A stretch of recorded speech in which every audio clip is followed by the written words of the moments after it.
है। सुने ना, आप भी हट जाइए थोड़ा भाई, थोड़ा साइड हो जाइए।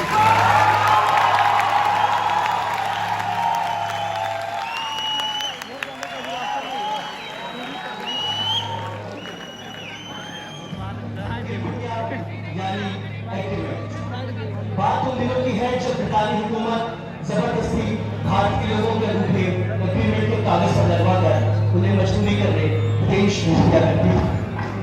लाखों लाख भारतीय परिवार रोते बिलखते गुलामों की सी जिंदगी जीने पलायन करने को विवश थे।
पंडित जी सुना तो है मैंने भी, कुछ पता कहाँ चलता है। जब से मोहल्ले में लड़के को चोरी लगाकर पीछे कोई बैठा हुआ अब धीरे से कहा थे सुन लेते तो ऐसा लगता है कोई नजर बना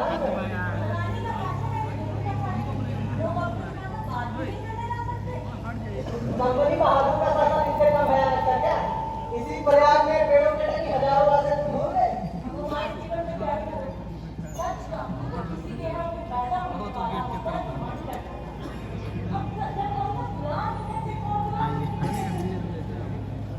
आज के मुहूर्त में मैंने विचार किया है, यदि पंडित जी की संतान पैदा होती है तो देश और समाज पर पदार्थ व्यवहार के निर्माण में अपना हाँ बेटा तुम्हारी माँ तो ठीक है बेटा। अरे सुन तो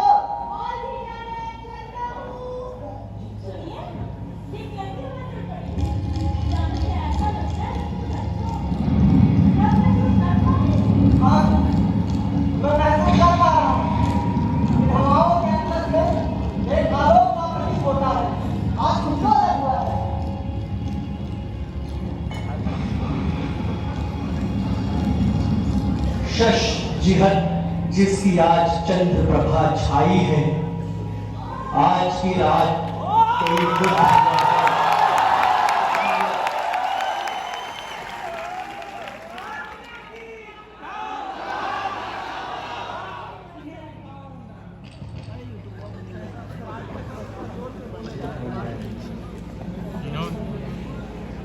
सन 1857 गदर के करीब 4.5 साल बाद तारीख 25 दिसंबर सन 1861 पौष कृष्ण पक्ष अष्टमी बुधवार। यही वह ऐतिहासिक दिन है जब इलाहाबाद के लाल डिग्री मोहल्ले में पंडित ब्रजनाथ एवं मूना देवी के निर्धन परिवार में शिशु मदन मोहन मालवीय का जन्म हुआ।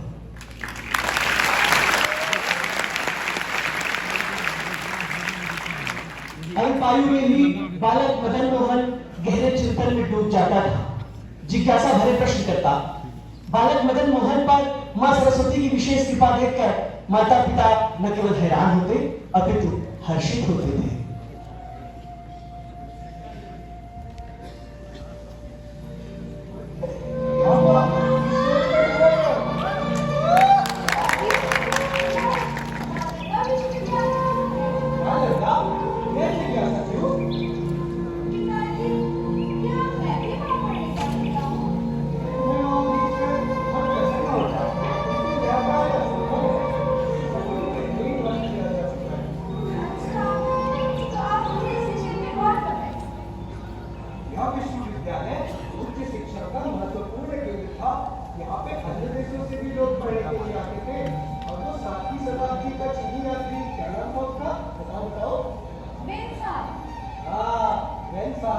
वो भी यहाँ का छात्र है।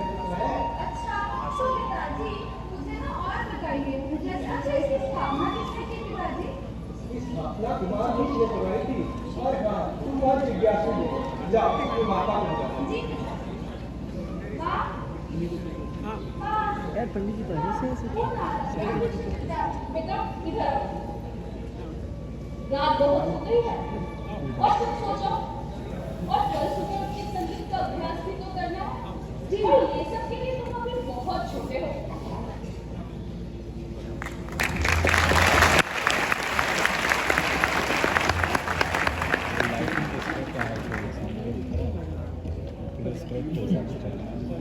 कहीं निकल जाएगी चले जाएगी एक्सीडेंट मदन मोहन मालवीय है ना? जी हाँ, मैं ही हूँ मदन मोहन मालवीय। ये मालवीय का क्या होता है? वो हमारे बाबा मालवा के रहने वाले थे, इसीलिए हम मालवीय। पर आप लोग कौन हैं? हम विश्व प्रसिद्ध भारतीय गुरुकुल है। यहाँ विक्रमशिला, यह तक्षशिला और मैं नालंदा। अच्छा, पर पिताजी ने तो कहा था कि आप सब केवल मनुष्य के हृदय की रचनात्मक कला तक ही सीमित हैं। हमारे पुनरुत्थान की खोज हमें आपके समक्ष लाई है। हमें उस योग्य आत्मा की खोज है जो हमारी परंपराओं को पुनर्स्थापित कर सके। ये तो बहुत अच्छी बात है। मैं भी इसमें प्रकृति का भागीदार बनूंगा। जरूर।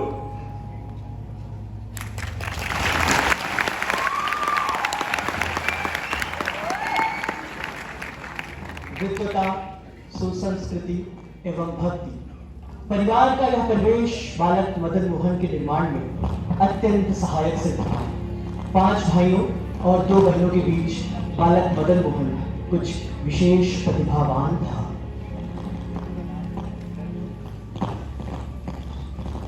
यदा यदा हि धर्मस्य ग्लानिर्भवति भारत अभ्युत्थानमधर्मस्य तदात्मानं सृजाम्यहम्। अर्थात जब जब धर्म की हानि होती है तब तब भगवान कृष्ण स्वयं ही धरती में जन्म लेते हैं। अगले श्लोक की ओर बढ़ते हैं।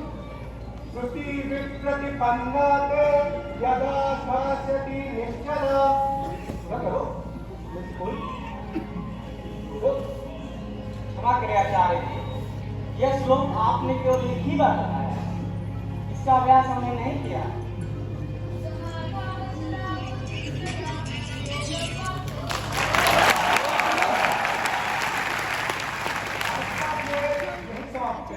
तुम लोग भी घर के लिए प्रस्थान करो, मुझे कथा के लिए निकलना होगा।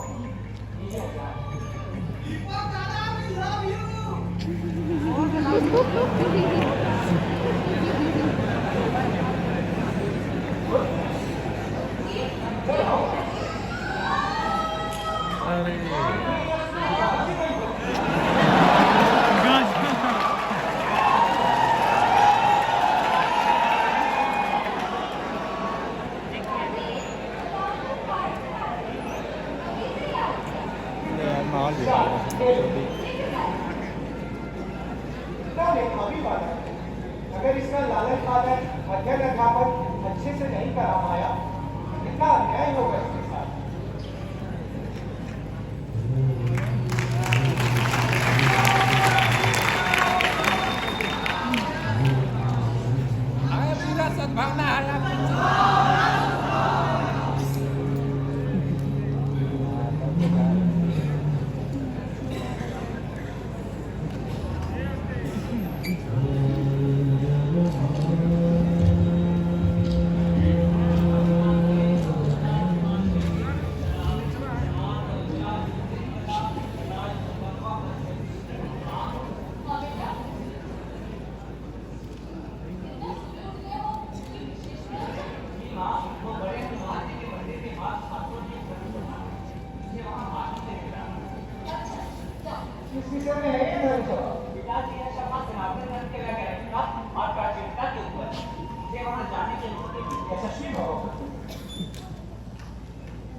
धर्म नहीं होता। तुलसीदास जी कहा करते थे, परहित सरिस धर्म नहीं भाई, पर पीड़ासम नहीं अधमाई।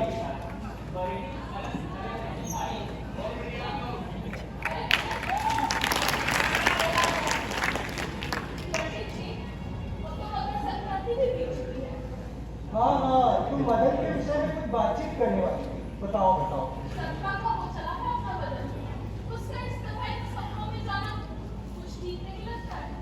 तुम अकारण ही इन बात की चिंता करती हो। इस सभाओं में जाकर उसके व्यक्तित्व का विकास ही होगा।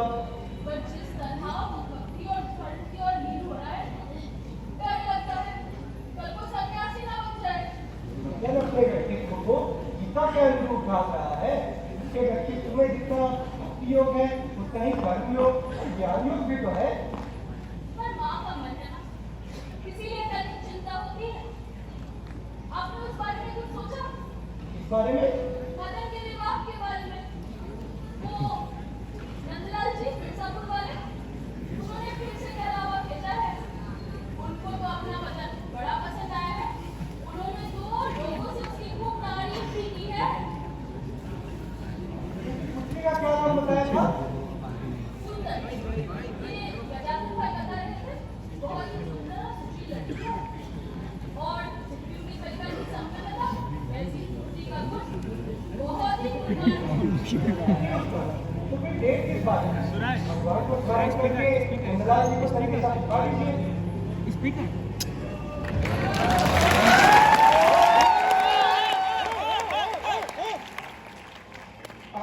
मदन मोहन 17 वर्ष के हो चुके थे। ब्रह्म समाज, आर्य समाज और ईसाइयत के बढ़ते प्रभावों के बीच मदन मोहन सनातन धर्म का पक्ष बड़ी वैज्ञानिकता एवं तार्किकता के साथ रखते थे। हृदय में राष्ट्र कल्याण और जिह्वा पर गीता। इस अद्भुत संयोजन के साथ मदन मोहन जब मित्रों के बीच अपनी बात रखते तो मित्र अभिभूत हो जाते।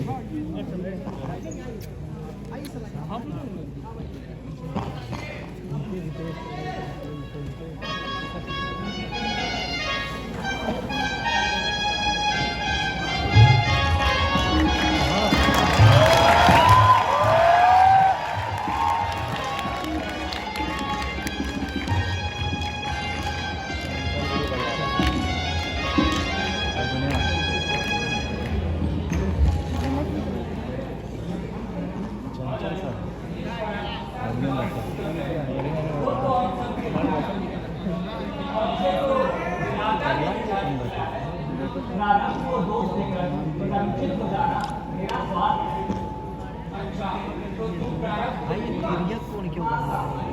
ये उसके कौन का है? 90 अच्छी रही।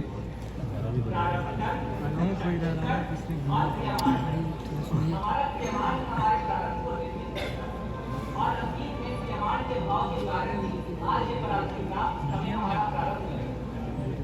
इसका मतलब हमारी पीढ़ी तक निर्माण ही भविष्य भारत का प्रारंभ बने। बिल्कुल, किंतु इसके लिए आवश्यक है कि हम जाति, धर्म, वर्ग सब मिलकर एक हो जाएं और हमारे भारतवासी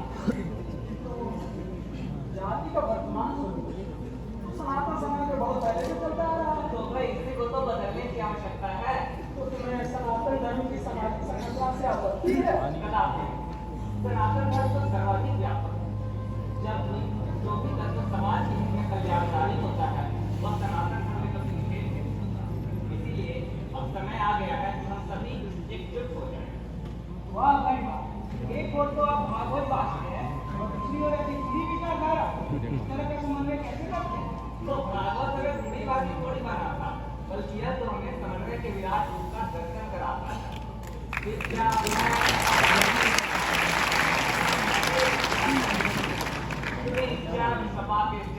पंडिता अर्थात ज्ञानी महापुरुष, विद्या विनयी ब्राह्मण, चांडाल, गाय, हाथी एवं कुत्ता, इन सबों में समरूप परमात्मा के दर्शन करने वाले होते हैं। वाह, अद्भुत अद्भुत उत्तम विचार। अरे वहाँ पे खड़ा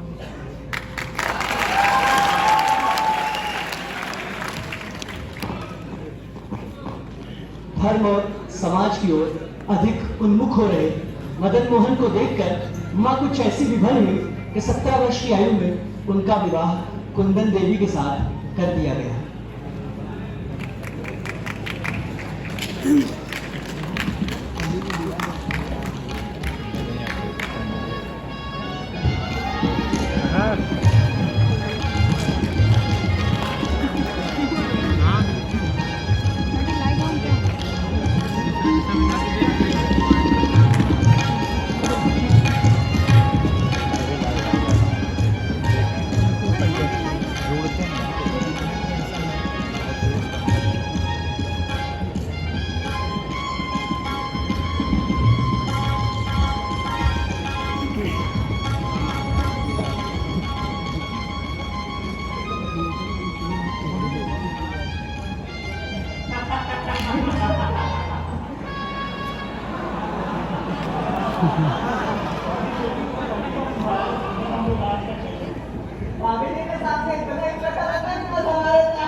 तुम लोग भी पुरानी बातों को लेकर बैठ गए। अभी तो देश गुलामी में, और ना जाने कितनी बौद्धिकताएं इस वातावरण में जन्म लेने से पहले ही मर जाती। मेरी समझ में अर्थ सबसे कम है, जिसके बारे में कोई बात ही नहीं। प्रत्येक व्यक्ति सबसे ही हुई है, और इसका कारण ये है कि हम अपनी सामाजिक संरचना को जहाँ पोस्ट करते हैं और किसी के पास कोई निश्चित व्यापार भी नहीं है।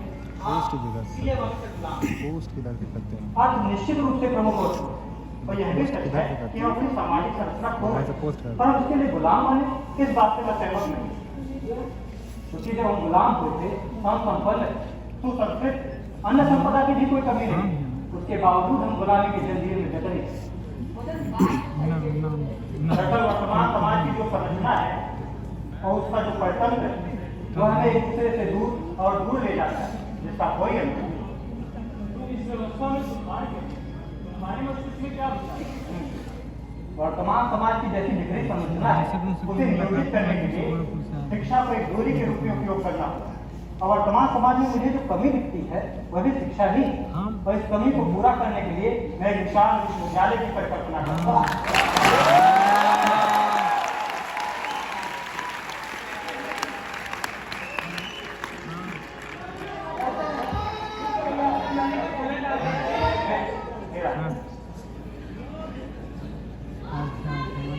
मदन, जी भैया, आगे का क्या सोचा? किस बारे में भैया? स्नातक के बाद का क्या सोचा? भैया, स्नातक के बाद मैं सोच रहा था संस्कृत में पढ़ा स्नातक कर लूं। जिससे मैं देश और इतनी कराटेदार अंग्रेजी बोलते हो, नौकरी वगैरह? भैया, नौकरी मुझे बहुत कुछ समझती है, जिसमें व्यक्ति की स्वतंत्रता भी मिलता है।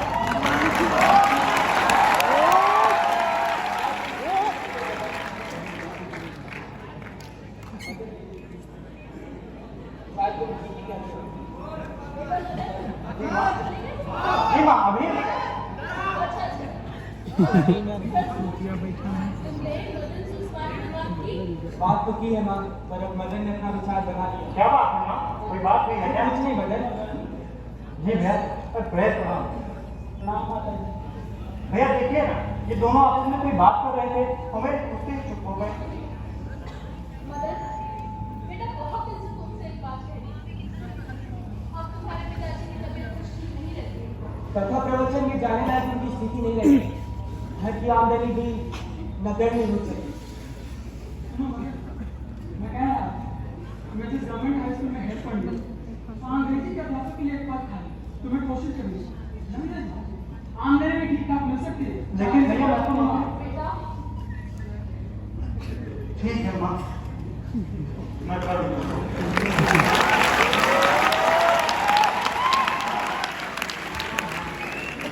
पिता की तरह धर्म और समाज पर समर्पित होकर मदन मोहन और दिन ब दिन घर में बढ़ती विपन्नता को देखकर माता चिंतित रहने लगी। अंततः मदन मोहन ने 40 रुपए प्रतिमाह की सरकारी नौकरी स्वीकार कर ली। उन्हीं के शब्दों में, उन दिनों नौकरी न करने का स्वप्न मां के आंसुओं के साथ बह गया। सन 1886 ईस्वी में वे अपने गुरु आदित्य राम भट्टाचार्य के साथ कांग्रेस के द्वितीय सम्मेलन में प्रतिभाग करने कलकत्ता पहुंचे। उस सम्मेलन के सबसे युवा नेता मदन मोहन ने अपनी बात कुछ इस तरीके से रखी। No taxation without representation. That is the first commandment in the Englishman Gospel Bible. How can he barter with his concern? And that's so fair. This free and educated fellow subject as if we were dumb sheep or cattle. We are not dumb any longer. India has found a life at last in this great Congress. And in it and through it, we call on England to be true to her traditions, to her instincts and herself, and grant our pride as freeborn British citizens. और अंततः मैं बिना किसी लाग लपेट के अपनी बात दोहराता हूँ। प्रतिनिधित्व नहीं तो कर नहीं, और यह भी पूरी निर्भीकता के साथ कहता हूँ, ये सरकार निरंकुश है, जो हमारे को व्यवहार करेगी। और इस प्रश्न को उठाते हुए मैं अपनी बात समाप्त करता हूँ। अगर प्रतिनिधित्व करने का अधिकार हर ब्रिटिश शिक्षा को है, तो अधिकार हमें क्यों नहीं?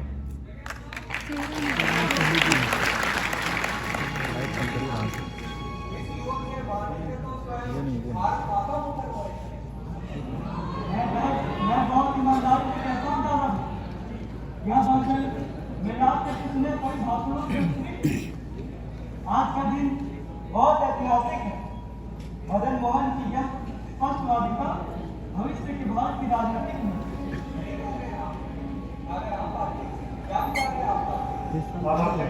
मैं तो नहीं सकता हूँ और दूसरी भाषा बुद्ध भाषा प्रभाव मैंने स्वागत करता हूँ।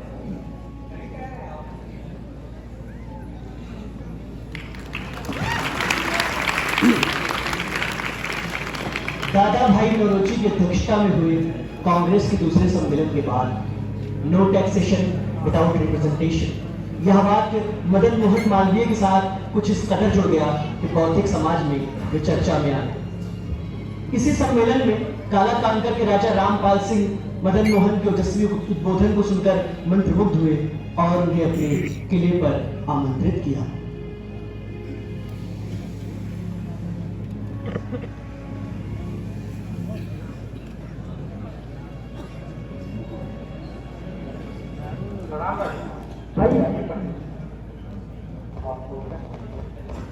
आप जैसे विद्या के स्नेही व्यक्ति का ताने चुपाना तो मेरे लिए सौभाग्य की बात है।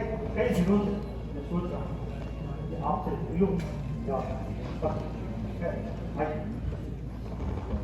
ठीक है राजा साहब, मैं ऐसे ही ठीक हूँ। आपको गुरेज है क्या? आप तो जानते ही कभी मेलन से वापस जल्दी लौटा और होना तो ये आम बात है। और शिक्षक समाज के उसके बिना सक्रिय ही नहीं वैसे कभी हमें अंग्रेजों को बराबरी करनी व्यवहार को माफ कीजिएगा राजा साहब, मैं आपकी इस बात से सहमत नहीं हूँ। यह हमारे धर्म और परंपरा में निश्चित है। बाकी रहा प्रगति की बात तो उसके लिए परंपरा का त्याग आवश्यक नहीं। नाराज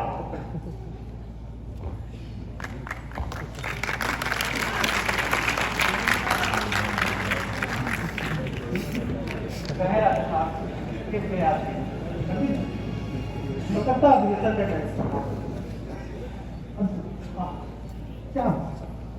क्या बोले आपका सबसे इच्छा थी मैं आपसे आपको जानते जब मैंने देखा वहां से हिंदुस्तान पत्र ठीक है। हाँ उनसे आने के साथ पत्र भी बालाघाट से निकाल पत्र की बाधक आपसे बोले आप धन्यवाद राजा साहब, यह आपने मुझे इस योग्य समझा, लेकिन मुझे खुद के लिए संभव नहीं लगा।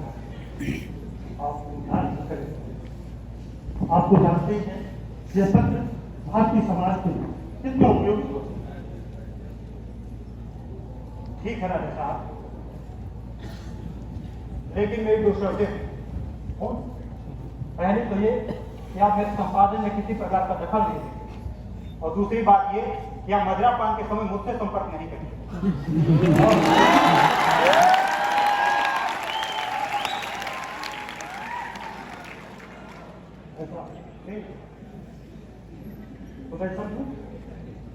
आपका संपादन पत्र को मिले एक बार और विचार कर लीजिए राजा। इन दोनों शर्तों में से यदि किसी एक का भी उल्लंघन हुआ तो इस पत्रिका से मेरा कोई संबंध नहीं रह जाएगा। आप निश्चिंत रहे, मैं आज्ञा चाहूंगा। जल्द आता है।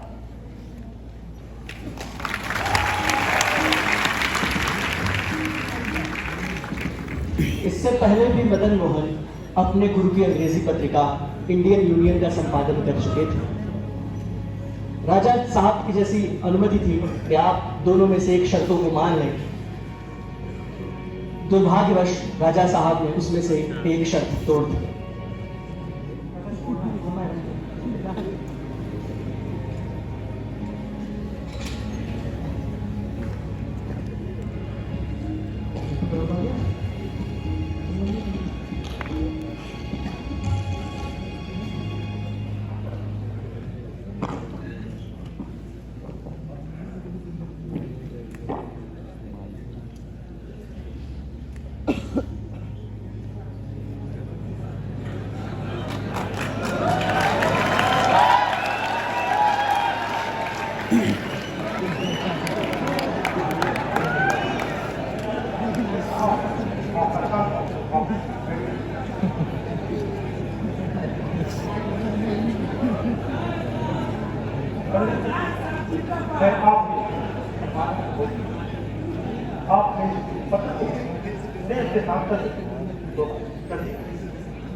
वैसे 2 वर्षों में आपने यह पत्र के बाद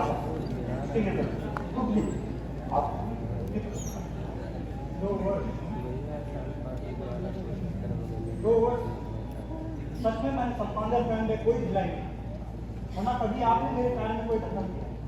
हमें दोनों शर्तों का भी आपने बराबर ध्यान रखा, परंतु आज आपने उन दोनों शर्तों में से एक का मैंने आपके पास जिस दिन आपने मेरी एक भी शर्त का उल्लंघन किया, उस पर मेरा कोई सवाल नहीं रहेगा।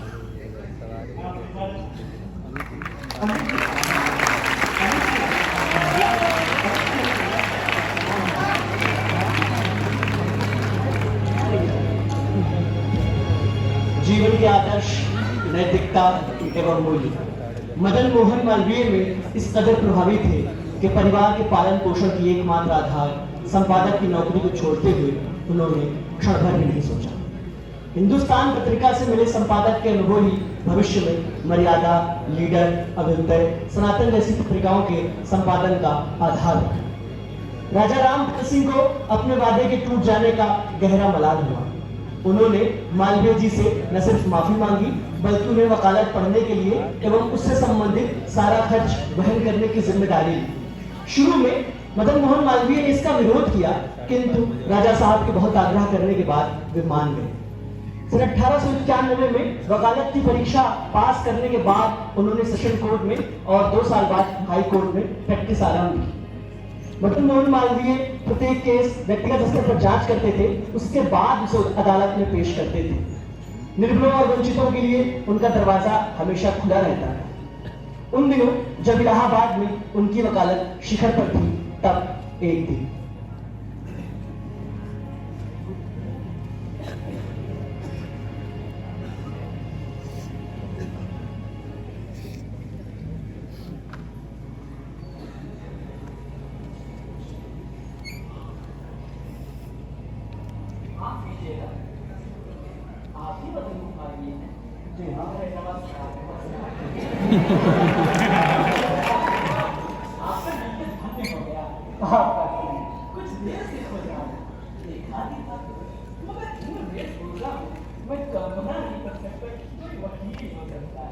इसीलिए पूछ न सका। हम इस का कारण जान सकता हूँ। दरअसल बात यह है, ले गाँव में न्याय प्राप्त करना हमारा क्या संघर्ष समझते हैं। आप स्वयं विचार कीजिए, न्याय और सत्य के लिए अदालत में इकट्ठा हुए लोग काला कला पढ़े कितना आगे। गर्मी में काला कोट पढ़ना कहाँ तक सही?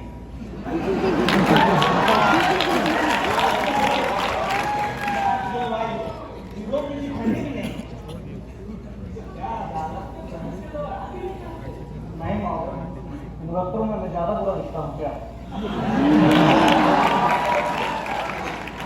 बाद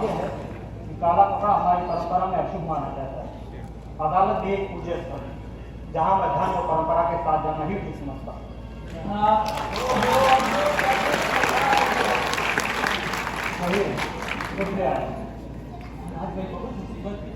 अब आपका क्या चला है? क्या बात छोटी बात बताता हूँ महाराज। दरअसल बात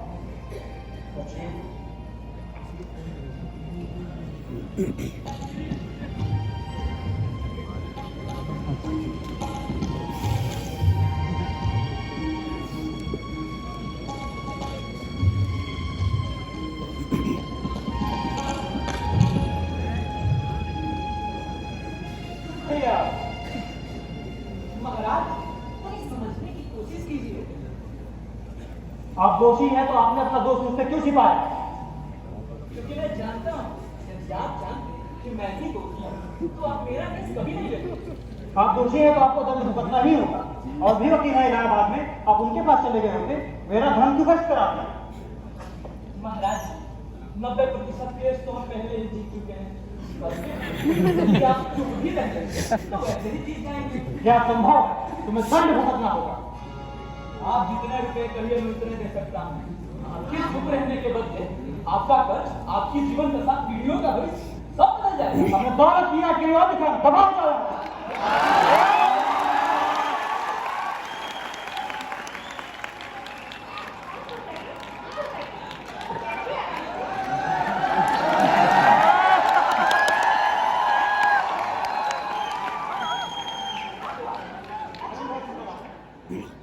अच्छा मैं समझ गई। हाँ वो दोषी है तो दंड भुगतना ही चाहिए। चिंतित दिख रहे हैं। जो सक्षम है किसी कुशल वकील की फीस भर सकता है वह हमेशा विजयी रहता है। इस व्यवस्था में निर्बल के लिए न्याय नहीं। इसीलिए वह आपके पास आया था कि वो मुकदमा नहीं हारेगा। मेरा मन इस वकालत की क्षमता जाना। मेरे भीतर से मेरा देश, मेरा समाज कहीं कम ना हो जाए, इसका डर मुझे लगातार बना रह रहा है। शक्ति से न्याय पाने की एक प्रक्रिया तो अधर्म नहीं है। आप नाहक परेशान हो रहे हैं। न्याय और सत्य का पक्ष लेके आप देश और समाज का कल्याण भी तो कर रहे हैं। हिंदू हॉस्टल बनाना, नागरिक को अदालत में प्रवेश दिलाना, सब कुछ देश और समाज का कल्याण भी तो है। फिर भी अपने आकांक्षा को विराम मत दीजिएगा। हट की चिंता मत कीजिए। हम देश और समाज के लिए जितना अर्पित हो सकेंगे हो जाए।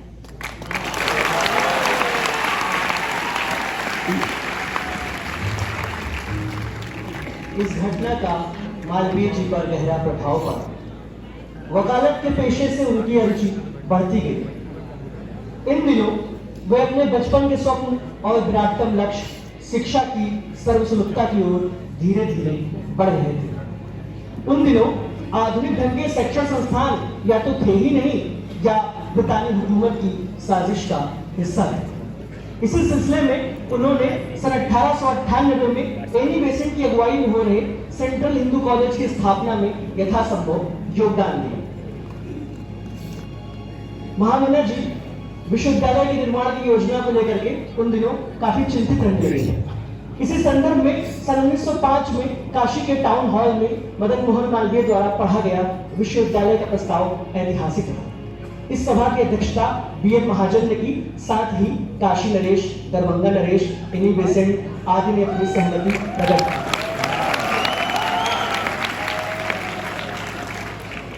31 दिसंबर 1905 का यह दिन और टाउन हॉल का यह स्थल इतिहास में अमर होने वाला है। पंडित मदन मोहन मालवीय जी हिंदू विश्वविद्यालय की प्रस्तावना करने जा रहे हैं। मालवीय जी।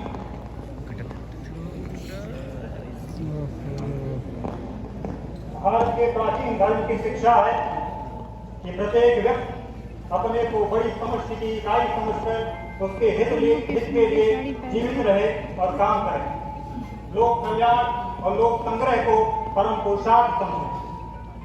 आज काशी में हम जिस विश्वविद्यालय की स्थापना के महान संकल्प के साथ जुड़ने जा रहे हैं उसका उद्देश्य इस प्रकार है। श्रुतियों तथा स्मृतियों द्वारा प्रतिपादित वर्णाश्रम धर्म के पोषक सनातन धर्म के सिद्धांतों का प्रचार करने के लिए धर्म शिक्षक तैयार करना, संस्कृत भाषा और साहित्य के अध्ययन की अभिवृद्धि करना, भारतीय भाषाओं तथा संस्कृत के द्वारा वैज्ञानिक तथा शिल्पकला संबंधी शिक्षा में योग देना। यह योजना सभी शासकों, संभ्रांतों, धर्माचार्यों, शिक्षाविदों एवं नेताओं के विचारार्थ इस अनुरोध के साथ प्रस्तुत है कि वे प्रवर्तकों को अपने विचारों से अवगत कराएं तथा इसमें संशोधन तथा सुधार हेतु सुधार दें, ताकि यह विकासमान वैज्ञानिक ज्ञान की सहायता से लोगों की भौतिक समृद्धि की अभिवृद्धि में प्रभावी साधन साबित हो सके तथा वे अपने पवित्र ग्रंथों की शिक्षा के आधार पर अधिक पवित्र और सुखी जीवन व्यतीत कर सकें।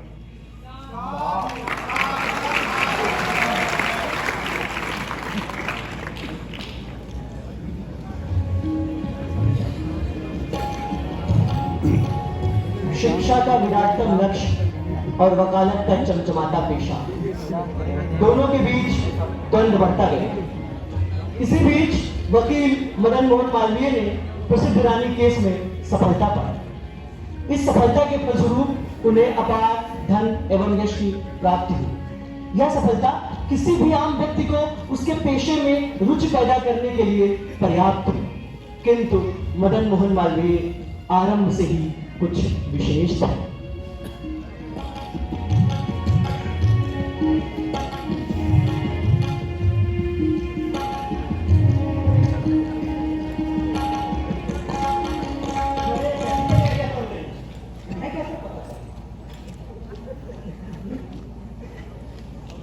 दोपहर से आसपास के लोगों ने बधाई देना शुरू कर दिया है। रानी के आज तो मिष्टान अस्त्र आदि भी आ चुका है। अच्छा,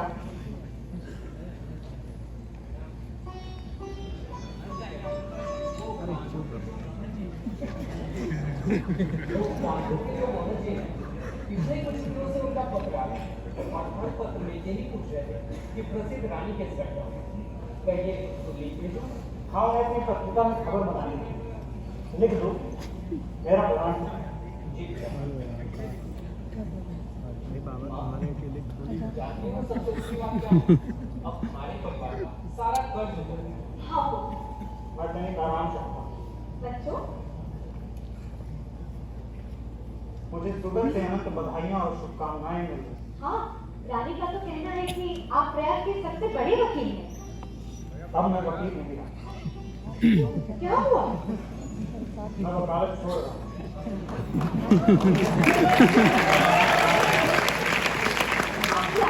कई दिनों से विचार कर रहा हूँ, तुम्हारा विचार जानने को इच्छुक हूँ। आपकी आत्मा जिस निर्णय से पहुंच रही है उसी की तय कीजिए।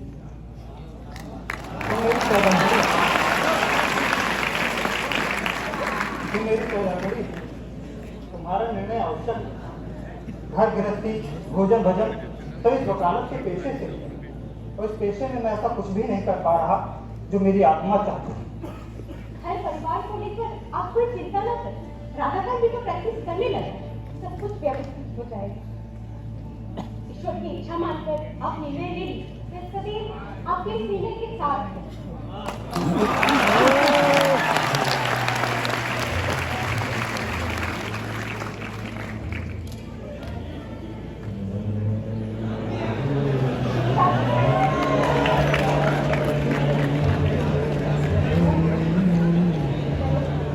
शिक्षा के महायज्ञ में पूर्णाहुति के लिए तैयार मदन मोहन मालवीय ने अपनी विश्वविद्यालय योजना में शीघ्रता लाई।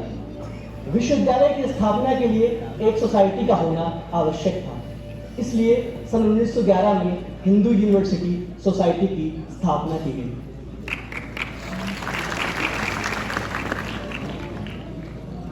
आज हम सब हिंदू विश्वविद्यालय के स्थापना के महान संकल्प के साथ यहाँ उपस्थित।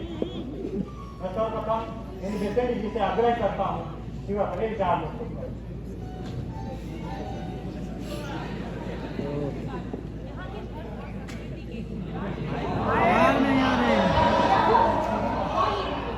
शताब्दियों को लाभती दासता की विवशता के बावजूद आज भी जीवन गांव का सामान्य से सामान्य व्यक्ति बधाई खेल कर खुशहाल रहता है, नाचता है, गाता है, बजाता है, पूजा पाठ करता है और एक दूसरे की मदद करने को ही अपना सर्वप्रथम धर्म मानता है। दुनिया में किसी और समाज में ऐसी शक्ति दिखाई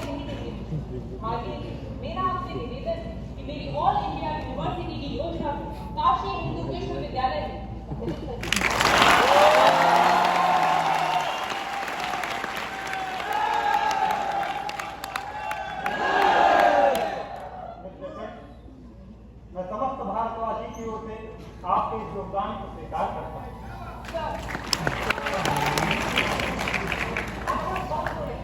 Kindly accept the Institute Central Hindu as an affiliate of Redmi and Community. Central Hindu school foundation होगा हायर एजुकेशन बाकी लेकिन भी एक योजना इसका नाम अब तो ये उचित होगा कि स्थापना की जाती हिंदू विश्वविद्यालय की चिराग योजना में शामिल करते हैं। ऐसा प्रोग्राम अभूतपूर्व है। आज की तारीख 28 नवंबर 1911 ऐतिहासिक तारीख है। मैं आज हिंदू यूनिवर्सिटी सोसाइटी का गठन करता हूँ। महाराज रामेश्वर सिंह आपसे मेरा आग्रह रहेगा अब इस सोसाइटी के अध्यक्ष बनना स्वीकार करें।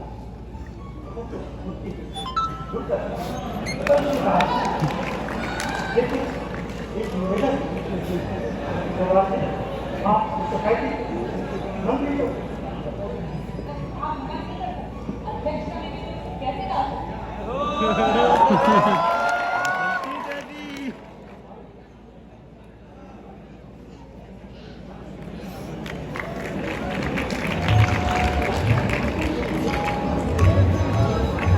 हिंदू यूनिवर्सिटी सोसाइटी के सारे सदस्य विश्वविद्यालय की योजना को साकार करने में लग गए। इसी सिलसिले में वे ब्रितानी हुकूमत के शिक्षा प्रभारी सर हारकोर्ट बटलर से मिलने दिल्ली पहुंचे।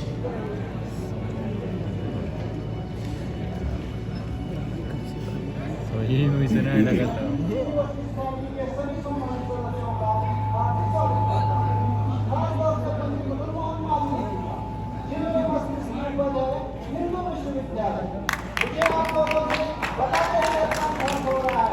आप लोगों के द्वारा प्रस्तावित हिंदू विश्वविद्यालय की योजना को सरकार ने वायसराय हॉर्डिंग ने स्वीकार कर दिया।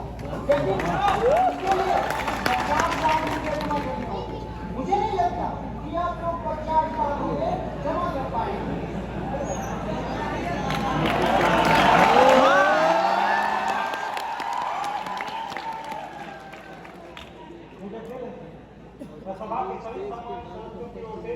आपको वायसराय हार्डिंग और अंग्रेज सरकार को धन्यवाद देता हूं कि आपने हमारे प्रस्ताव को स्वीकार किया। बाकी रही राशि की बात तो उसकी चिंता आप हम पर छोड़। डिग्री लेने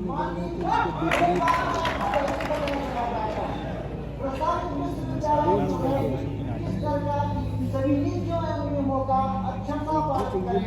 एक शर्त और, कैसे शिक्षा का माध्यम अंग्रेजी ही होगा।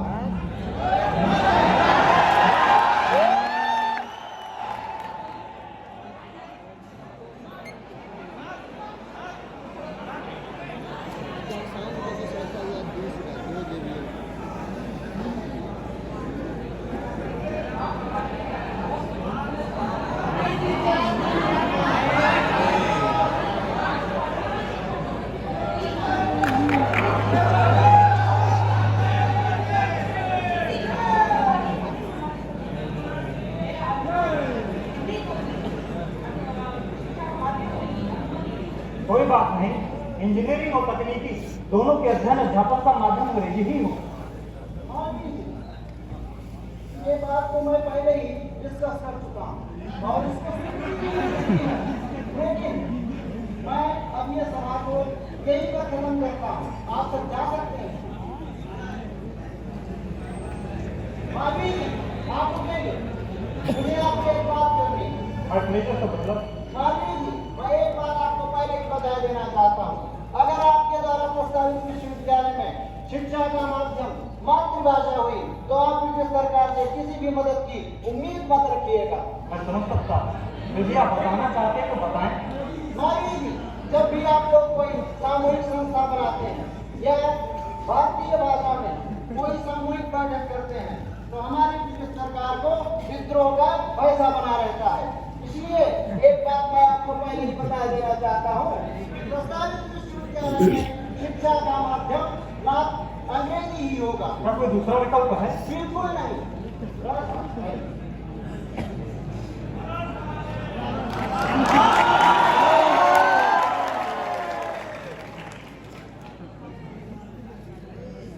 राजा साहब, प्रस्तावित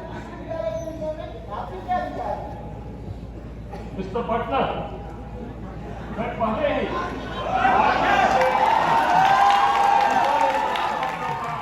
अनुरोध कर चुका हूं और इसके लिए हर संभव सहायता देने के लिए तैयार हूं। मां गंगा के पावन तट पर मालवीय जी अपने और भारत के सपनों का विश्वविद्यालय बना सकते हैं। विश्वविद्यालय की स्थापना एक ऐतिहासिक निर्णय होगा।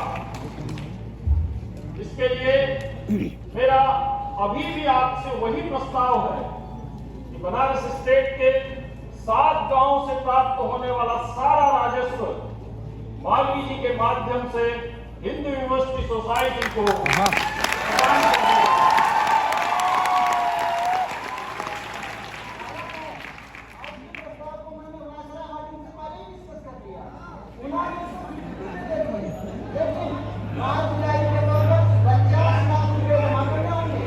मैं जल्द से जल्द जमा करा दूँ।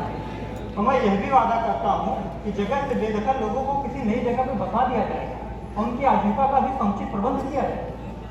यहाँ तो बहुत सुंदर प्रस्ताव है। ऐसा प्रस्ताव मैंने जीवन में आज तक नहीं सुना।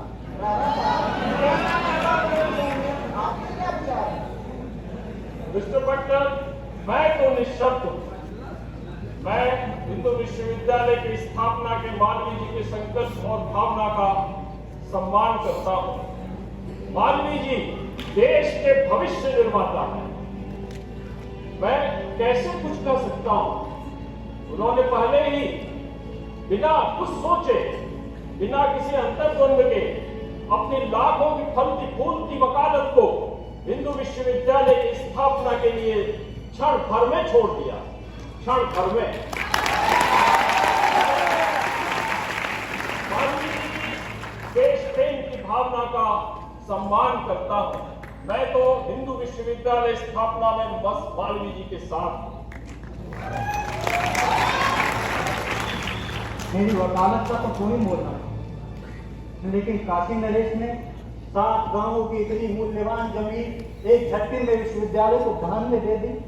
मैं भला कैसे भूल सकता हूँ? मैं कैसे भूल सकता हूँ आपके करीब से प्रयासों को जो विश्वविद्यालय के बनने में इतना सहयोग दे रहे हैं।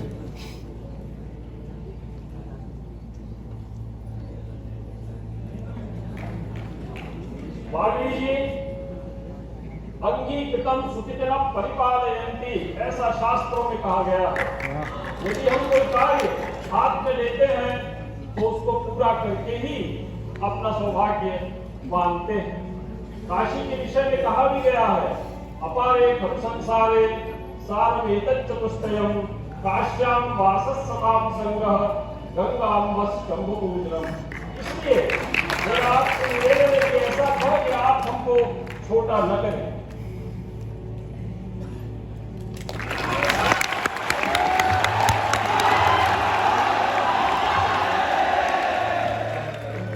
इससे पहले कि असंभव प्रतीत होने वाली 50 लाख रुपए की राशि और शिक्षा का माध्यम जैसी कुछ बाधाएं मदन मोहन मालवीय के मार्ग में आती, कुछ ऐसा हुआ जिसने काशी हिंदू विश्वविद्यालय के निर्माण को विश्व में अनोखा बना दिया। लॉई कोनी के पास है हैदराबाद निजाम के पास कब जाएंगे?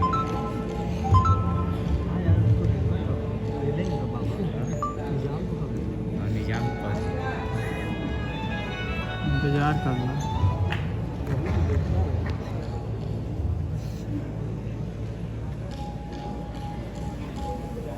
अरे रीका, हाँ गए सब यार।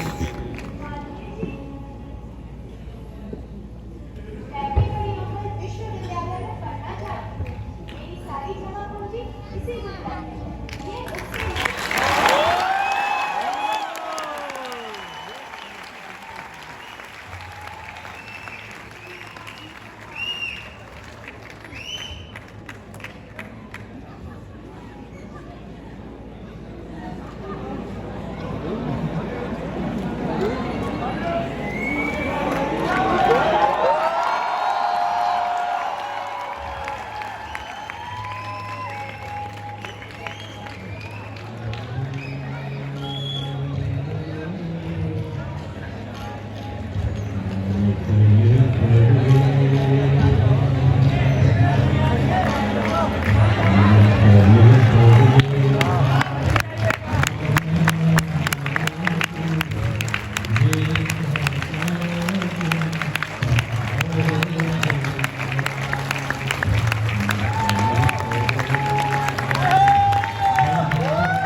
पूरब पश्चिम उत्तर दक्षिण राजा प्रजा से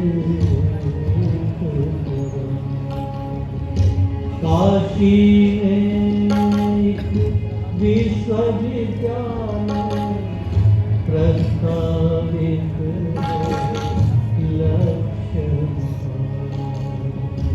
काशी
हाँ, क्योंकि उनको सब कुछ अपने कब्जे में चाहिए। शिक्षा भी, संस्कृति भी, और देश भी। इसीलिए तो वो वाइस चांसलर बनाना चाहते थे लेफ्टिनेंट जनरल को।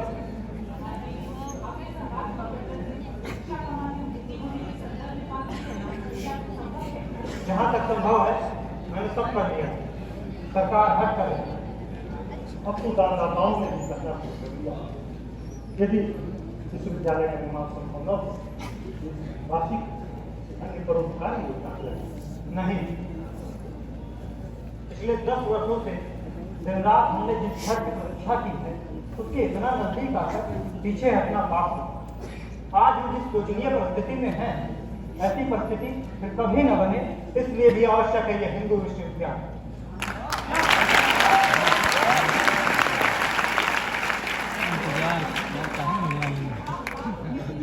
सबसे एक बार भेंट कर लेगा अपने धर्म परंपरा और भारतीयता को बचाने के शिक्षा की अखंड ज्योति जलाने के लिए मैंने बहुत पहले संकल्पना की और उसी संकल्पना को पूरा करने के लिए मैं देश के कोने कोने तक घर घर भिक्षा मांगी, असंभव लगने वाले 1 करोड़ की राशि भी जुटाई। अब यदि विश्वविद्यालय के बनने में कोई बाधा आती है तो तमाम विद्यार्थियों के प्रति अन्याय हो जो इतने वर्षों से मेरे मस्तिष्क में प्रतिनिधि बनकर विकसित हो रहे हैं। हाँ, मैं करूंगा समझौता, लेकिन ये मदन मोहन मालवीय काल की दीवार को भेद कर भविष्य के विद्यार्थियों को ये बता देना चाहता कि वह इसलिए समझौता कर रहा है कि भविष्य में तुम अपने मूल्य और आदर्शों के साथ समझौता न करो।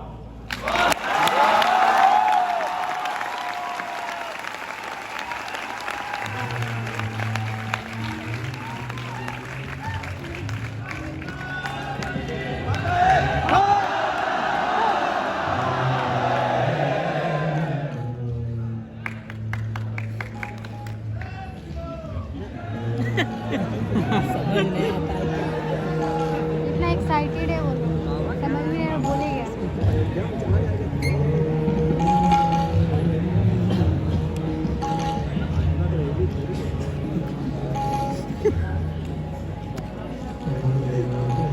जरूरी है बता रहे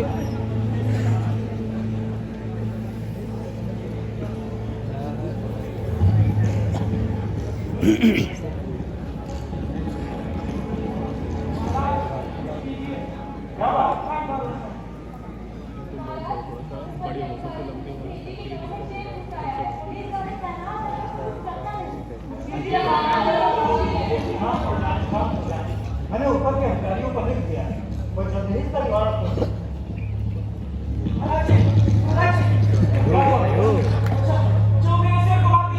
अरे वाह, मैं जानता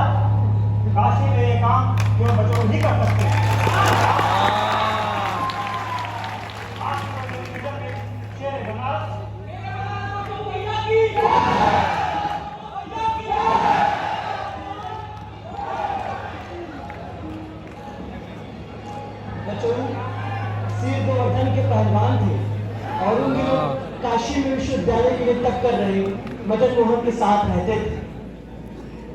मदन मोहन मालवीय को बचऊ छोटे भाई की तरह प्रिय थे। बचऊ भी मदन मोहन मालवीय का अथाह सम्मान करते थे। इनका मंदिर है बच्चों बिल्कुल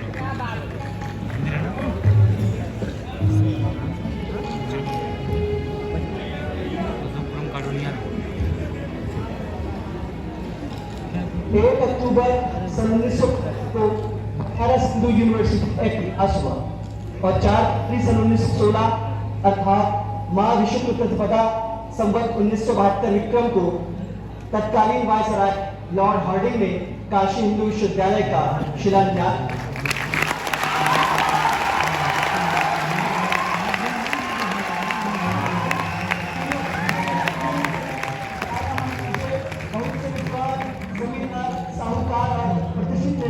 उपस्थित थे। वायसराय महोदय ने विश्वविद्यालय के आदर्शों तथा उसके प्रवर्तकों की अभिलाषाओं के प्रति अपनी शुभकामना व्यक्त की। शिलान्यास के उत्सव समारोह कई दिनों तक चलता है।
काशी हिंदू विश्वविद्यालय में शिक्षा आरंभ हो चुकी थी। उन दिनों महामना परिसर के प्राचीन निर्माण को लेकर थोड़े चिंतित थे। हुआ यह था कि कुछ गुंडों ने परिसर की जमीन पर कब्जा कर लिया था। महामना ने उन्हें प्यार से समझाया और अपनी बात कानूनी तरीके से रखने की सलाह दी। एक दिन जब महामना और बचऊ परिसर का भ्रमण कर रहे थे तब एक दुर्घटना घटी।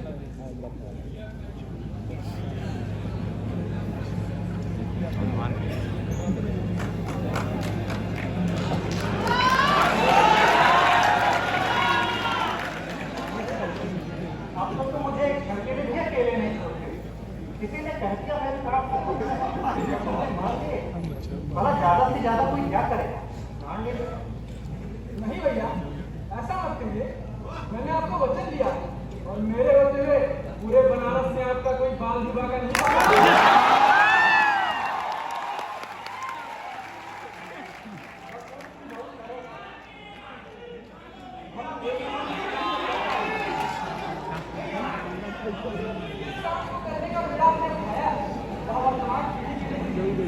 आने वाली पीढ़ी के लिए भी होता है और यहाँ के लोगों को इस विश्वविद्यालय की महत्ता को समझना बहुत जरूरी है। अच्छा, तुम विश्वविद्यालय के महत्व को कैसे समझते?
प्रचार के साथ साथ महामना अन्य राष्ट्रीय और सामाजिक कार्यों में भी संलग्न है। 19 मार्च 1919 को अंग्रेजी सरकार ने एक एक्ट पारित किया जिसे रॉयल एक्ट के नाम से जाना गया। इस एक्ट के मुताबिक किसी भी भारतीय को बिना सजा चलाए जेल में बंद कर देने का ध्यान था। इस एक्ट का विरोध पूरे देश में बहुत व्यापक स्तर पर हुआ। गांधी नेताओं ने इस एक्ट का खुलकर विरोध किया, स्वरूप जेल में भर दिए गए। इस एक्ट के विरोध में देश एकजुट हो चुका है। तारीख 13 अप्रैल 1919 वैशाखी का पर्व, स्थान जलियांवाला बाग।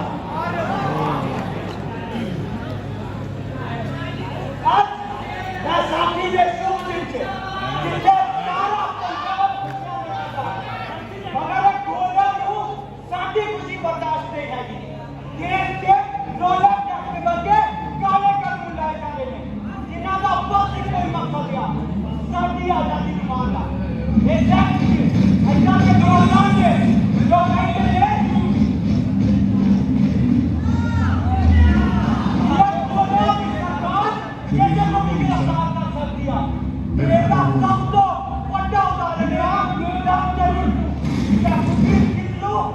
डॉक्टर सबसे बात करके नेता था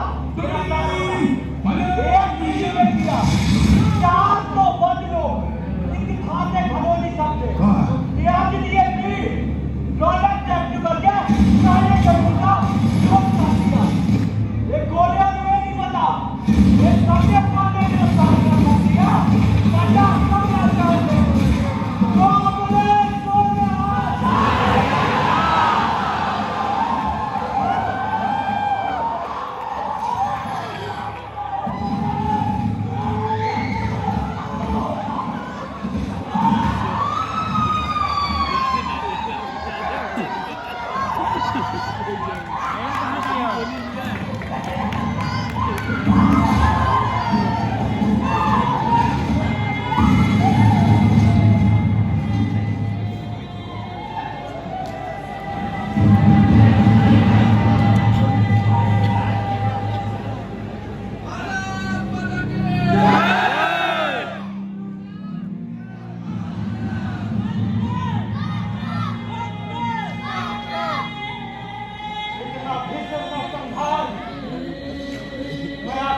करता हूँ तो सामने सैकड़ों बातें ढूंढता है जो पिछला संभाल में बेवजह मारी गई। मैं पूछता हूँ कि मासूमों की क्या गलती जो केवल शांति से हमारे साथ पशु जैसा व्यवहार करने वाले इस कानून का विरोध कर रहे हैं। इस कानून से ब्रिटिश सरकार को यह अधिकार प्राप्त है कि वह किसी भी भारतीय को अदालत में मुकदमा चलाए बिना जेल में डाल सके। जहाँ तक इस कानून में अपराधी को अपने खिलाफ मुकदमा दर्ज कराने वाले का नाम जानने का भी अधिकार नहीं। मैं अमान्यता का कठोरता से विरोध करता हूँ।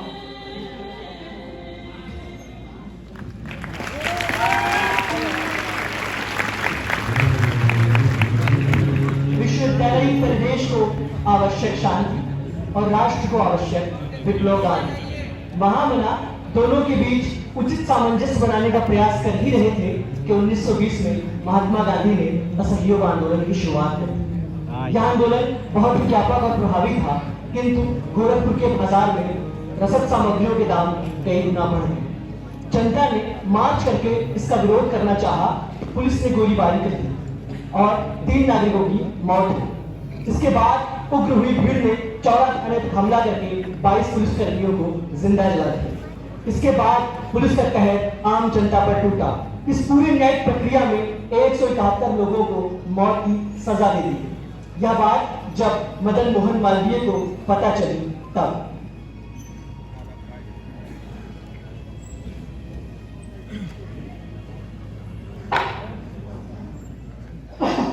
माय लॉर्ड, ये केस शीशे की तरह साफ।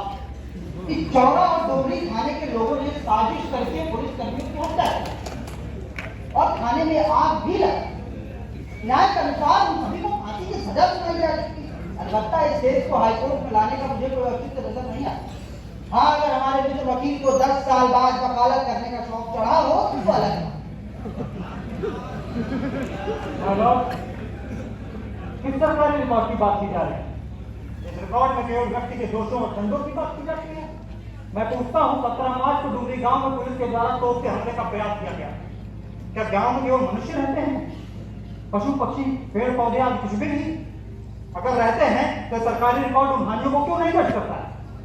तो स्पष्ट है, संवेदनहीन सरकारी रिकॉर्ड इस केस के प्रमाणिक आधार है ही।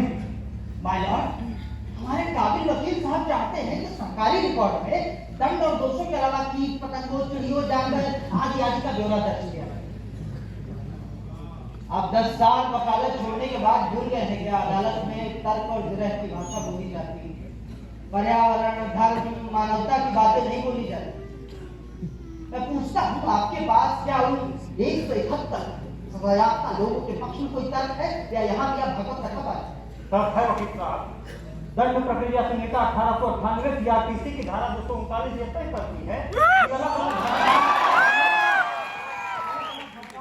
लोगों का केस भी अलग अलग बनता है। डुमरी गांव और चौरा थाना दोनों की घटना और घटनास्थल दोनों अलग अलग है। इस तरह से ये केस 170 लोगों का संयुक्त रूप से है ही नहीं, और किसी एक केस में 170 लोगों को फांसी देने का आधार ही नहीं बनता। जिस केस का आधार ही असत्य पर हो उसका निर्णय कहाँ तक ठीक हो सकता है?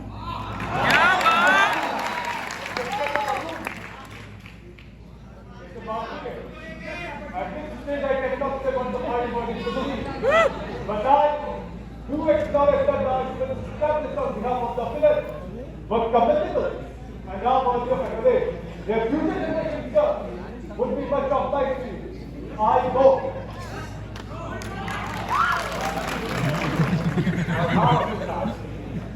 अदालत छोड़ने का वचन इस देश के लिए गया, और आज अदालत में वापस आया हूँ तो भी इस देश के लिए।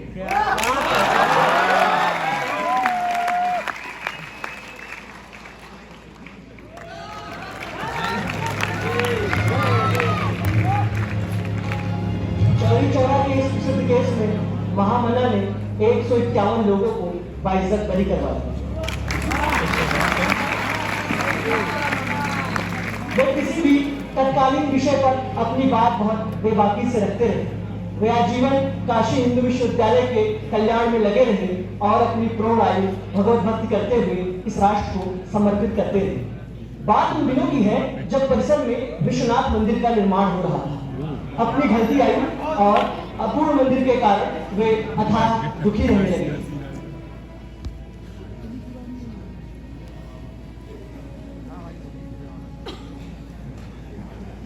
यही अंतिम आकांक्षा है गोविंद। इस राष्ट्र को जितना कुछ मैं देना चाहता था, शायद उसके लिए पर्याप्त समय नहीं। ऐसा मत कहिए, आपने इस देश के लिए क्या कुछ नहीं किया। आपने तो अपनी पूरी जिंदगी इस राष्ट्र को समर्पित की है। आपकी ये इच्छा भी अवश्य पूरी होगी। तुम नहीं समझते गोविंद, दुनिया का सबसे वैभवशाली और समृद्ध मनुष्य भी चाहे तो अपनी समस्त इच्छाओं की पूर्ति एक जीवन में नहीं कर सकते। उसके लिए जिस आवश्यक वस्तु की कमी पड़ जाती है उसे समय लगती है। आप निश्चिंत रहिए पिताजी, ईश्वर इतना भी निरंकुश नहीं करता। अरे जिसने इतना बड़ा विश्वविद्यालय बनाया वो एक छोटा सा मंदिर तो जरूर बना सकता है। यह मंदिर अब तक क्यों नहीं बना, इसका मुझे बड़ा दुख। 50 मील पैदल चलकर एक संत आए और इसकी नींव रख गए। तब से ऐसे ही पड़ा हुआ, इसका विस्तार दोष मुझ पर ही है। बेवजह खुद को दोषी मानकर ईश्वर के निर्देशन में दोष निकाल रहे हैं आप। अरे आए बैठे और कहें, बलदेव जी कैसे हैं? पिताजी ठीक है, तबीयत थोड़ी नासाज रहने लगी है आजकल। हाँ क्यों नहीं, वो भी तो मेरे यहाँ मिल रही है। ऐसा होना तो स्वाभाविक है, इतना ही समय बचा है। क्या बात है पंडित जी, कुछ उदास लग रहे हैं आप। गोविंद, क्या बात है? सब कुछ ठीक है, बस पिताजी की इच्छा थी कि परिसर में छात्रों के लिए विश्वनाथ मंदिर, मगर आप तो जानते ही हैं कि विश्वनाथ मंदिर बनना अभी असंभव है, क्योंकि विश्वविद्यालय का व्यक्तिगत व्यय ही इतना है कि ऐसा लग नहीं रहा ऐसा हो पाएगा। बस इतनी सी बात? आपने क्या कुछ नहीं किया इस देश के खातिर। और रही बात मंदिर निर्माण, यह तो धर्म का कार्य है। आप निश्चित रहिए, मंदिर निर्माण का पूरा व्यय मैं स्वयं के ऊपर लेता हूँ। लेकिन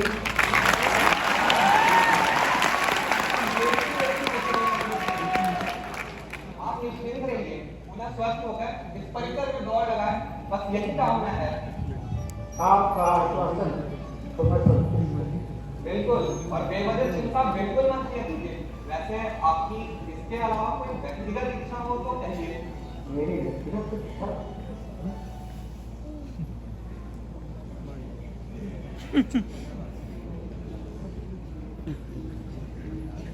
मैं भगवान विश्वनाथ से प्रार्थना करता हूँ कि वे मुझे और आयु, और यदि भगवान की मर्जी होगी तो वो मुझे और आयु दें।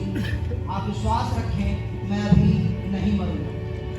शरीर छूटने पर भी मैं नहीं मरूंगा, बल्कि इस हिंदू विश्वविद्यालय में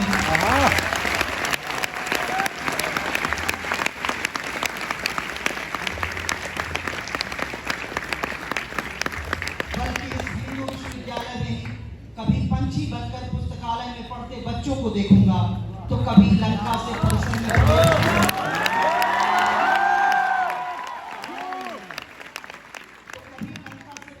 प्रवेश कर रहे नए छात्रों के मुखमंडलों को निहारूंगा,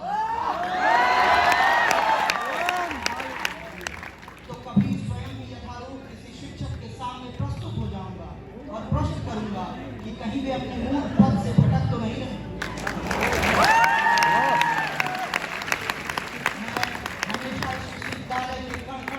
करूंगा, मुझे इससे अधिक और कुछ भी नहीं चाहिए, और कुछ भी नहीं।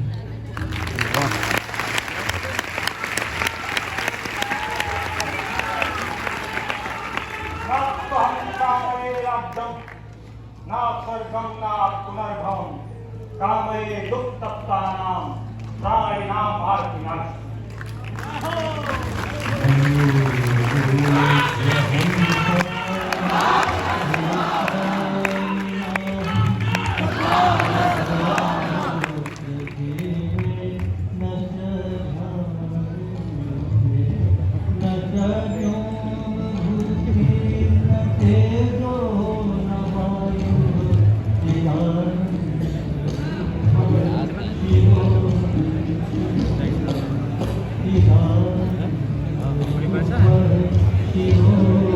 आज सभी कलाकार आते हैं ना।